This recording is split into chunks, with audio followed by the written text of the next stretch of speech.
Now, to UKIP, who won only one seat in the general election, prompting the party leader Nigel Farage to resign. 3 days later, he returned to the job, and it appears it's becoming a bit of a trend in the party. Let's talk to our correspondent, Robin Brandt. What developments are there in UKIP? Well, another unresignation of a senior figure in that close circle around Nigel Farage. This time, it is someone called Matt Richardson.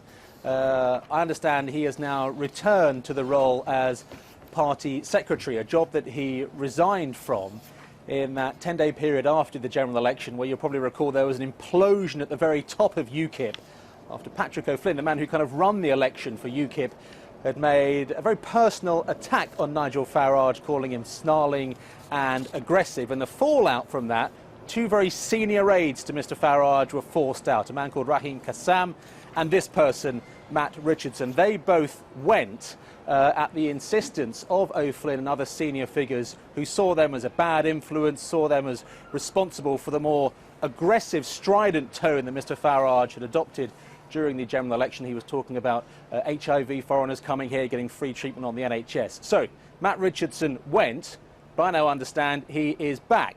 There were some rumours at the beginning of June that the party's executive committee had approved his reinstatement. It has now been confirmed he is back in the job that he resigned from. He's seeing a theme here, not dissimilar to Nigel Farage down at the seaside in Kent the day after he failed to become an MP. So what does it tell us? Well, firstly, Nigel Farage still thinks Matt Richardson is important. Secondly, he believes that that tone adopted during the general election was one that I think he wants to continue.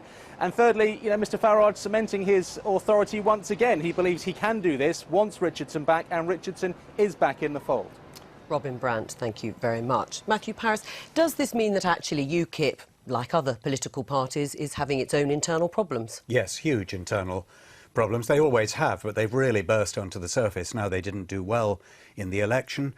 I don't know what Patrick O'Flynn is going to do now that this person is back, but the problem is that I think the public attention is wandering away from UKIP. One can almost feel it in the studio now. Do we have to do more about UKIP? I think it's all gone off the boil. And although I think that they got a significant number of votes, as you know, there were 4 million votes. So they did very well. It's just that under first past the post system, they didn't do very well. But I just have the feeling that their moment has passed.